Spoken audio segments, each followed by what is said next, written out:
భార్యలను మారుస్తున్నావు 4 ఏళ్ళకు ఒకసారి, కార్లు మార్చినట్టుగా. కరెక్ట్ కదా ఆయన అన్నది. మన వ్యవస్థ ఏంటి? వివాహ వ్యవస్థ, మన సాంప్రదాయం ఏంటి? ఒక అమ్మాయి ఒక అబ్బాయిని నమ్మి, ఆ అమ్మాయి తల్లిదండ్రులు అతను తన కుమార్తెని జీవితాంతం కూడా కంటికి రెప్పలాగా కాపాడుకుంటాడు, చూసుకుంటాడు. ఫలానా వ్యక్తి చేతిలో పెడితే కనుక ఆ అమ్మాయి భవిష్యత్తు బాగుంటుంది. ఎందుకంటే చిన్నప్పటి నుంచి కూడా పెంచాము, పెద్ద చేసాము. మన ఇంటి అమ్మాయిని ఇంకొక ఇంటికి పంపుతున్నాము. పంపేటప్పుడు అవతల అమ్మాయిని వివాహం చేసుకునే వ్యక్తి తప్పనిసరిగా నా కుమార్తెకి రక్షణగా ఉంటాడని చెప్పి తీసుకెళ్ళి ఆ అమ్మాయి చేతిని ఆ అబ్బాయి చేతిలో పెట్టి వివాహం చేసి పంపిస్తే జీవితాంతం కూడా కంటికి రెప్పలాగా కాపాడాలనేది మన సాంప్రదాయం. జీవితాంతం కూడా చనిపోయే వరకు కూడా విడిపోకుండా ఉంటామని ఆ నమ్మకంతో ప్రతి తల్లి తండ్రి కూడా ఆ అమ్మాయికి ఇచ్చేటప్పుడు, ఆ అమ్మాయిని మెట్టినింటికి పంపేటప్పుడు నా కుటుంబాన్ని వదిలి ఒక వ్యక్తిని నమ్ముకుని పరిచయం లేని వ్యక్తితోటి వెళ్ళిపోతున్నానని చెప్పి ఆ అమ్మాయి కన్నీళ్లతోటి తల్లిదండ్రులకి కన్నీళ్లతోటి వీడ్కోలు చెప్తుంది. ఆ తల్లి తండ్రి ఆ కుటుంబ సభ్యులందరూ కూడా ఆ అమ్మాయికి కన్నీటితోటి వీడ్కోలు చెప్తాం జరుగుతుంది. అరే అది మన సాంప్రదాయం. జీవితాంతం కూడా ఆ అమ్మాయిని పోషించవలసింది. ఎన్ని కష్టాలున్నా, ఎన్ని నష్టాలున్నా కూడా అది మన సాంప్రదాయ వివాహ వ్యవస్థ. అది దాన్ని అవహేళన చేస్తూ భావి తరాలకు కానీ ఇప్పటి తరాలకు కానీ ఎటువంటి సందేశాన్ని ఇస్తున్నాం? 4 సంవత్సరాలకు ఒకసారి ఒక అమ్మాయి గొంతు కోస్తూ ఉంటే దాన్ని జగన్మోహన్ రెడ్డి గారు వివాహ వ్యవస్థను అపహాస్యం చేస్తున్నావయ్యా అన్న ఉద్దేశంతో మాట్లాడితే దాన్ని తట్టుకోలేక నీ ఇష్టం వచ్చినట్టుగా మాట్లాడటం అనేది ఎవరో సహించరు. నిజంగా నేను ఈ రాష్ట్ర ప్రజలను అందరినీ కూడా ఉద్దేశించి అడుగుతున్నాను. మొదట ఒక అమ్మాయిని వివాహం చేసుకున్నాడు, సాంప్రదాయబద్ధంగా పెద్దలు చూపించి మరి వివాహం చేశారు. ఆ అమ్మాయికి విడాకులు ఇచ్చి పంపించేశాడు.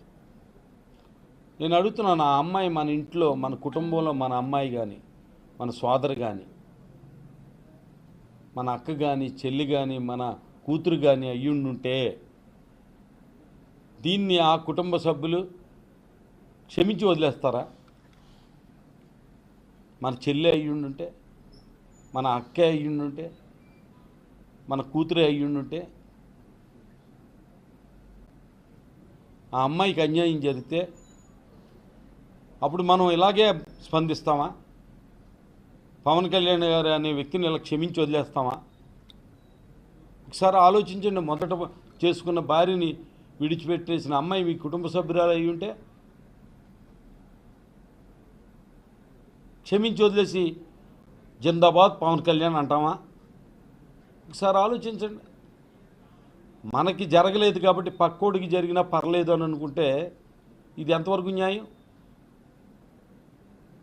మన కుటుంబానికి జరగలేదే, పర్లేదు, పక్కోడికి జరిగింది.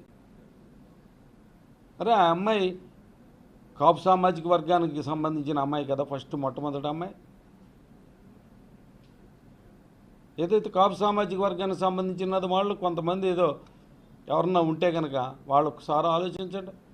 అదే మీ కుటుంబంలో మీ కుటుంబానికే పవన్ కళ్యాణ్ గారు అన్యాయం చేస్తుంటే మీరు అప్పుడు కూడా సీఎం సీఎం సీఎం అని పవన్ కళ్యాణ్ గారు వచ్చినప్పుడు అడుగుతారా?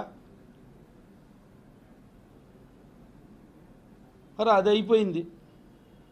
అసలు మన తెలుగు అమ్మాయి పనిచేయలే. తర్వాత ఏదో ఇతర రాష్ట్రాలకు సంబంధించిన అమ్మాయినే పెళ్లి చేసుకున్నాడు. మళ్ళీ ఆ అమ్మాయికి విడాకులు ఇచ్చేసాడు. రాష్ట్రాన్ని వదిలేడు, భాషను వదిలేడు, మళ్ళీ రాష్ట్ర పరిధులు దాటాడు, భాషా పరిధులు దాటాడు. Well good. ఇప్పుడు ఖండాలు కూడా మారిపోయాడు ఆయన.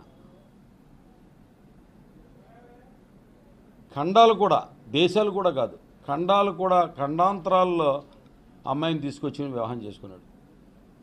అరే మన భారతదేశంలో పుట్టిన అమ్మాయిలు ఎవ్వరు కూడా వివాహానికి, భర్తతో కాపురం చేయడానికి ఎవరు అర్హులైన వాళ్ళే కాదనమాట, లేరనమాట అసలు.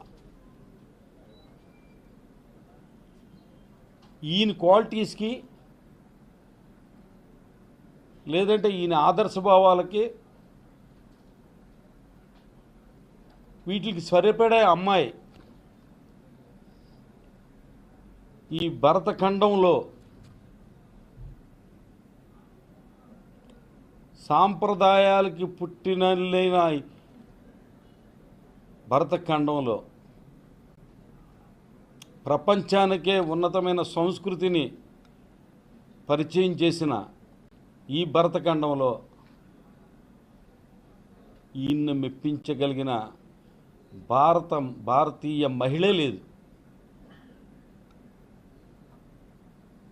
ఇది ఎంత విచిత్రమైంది. ఇది ఇంత పెద్ద తప్పు చేసి అసలు తెలుగు అమ్మాయిల్ని లేదా భారతదేశంలో పుట్టిన అమ్మాయిల్ని కూడా వీళ్ళెవ్వరు కూడా పనిచేయరు అన్నట్టుగా ఖండాంతరాలకు వెళ్ళి అమ్మాయిని తెచ్చుకుని వివాహం చేసుకుని వివాహ వ్యవస్థని, భారతీయ మహిళల్ని అపహాస్యం చేస్తూ నువ్వు చేస్తున్న ఘాతుకమైన చర్యల్ని ఏదో 2 ముక్కల్లో ఆయన, అంటే ఇదంతా వివరించి చెప్పాలంటే పెద్ద పెద్ద సభల్లో కుదరదు. దీని గురించి జగన్మోహన్ రెడ్డి గారు ఈజీగా అర్థం అవడానికి మన వివాహ వ్యవస్థను అపహాస్యం చేస్తున్నావయ్యా, 4 సంవత్సరాలకు ఒకసారి కార్లు మార్చినట్టుగా భార్యలను మారుస్తున్నావయ్యా,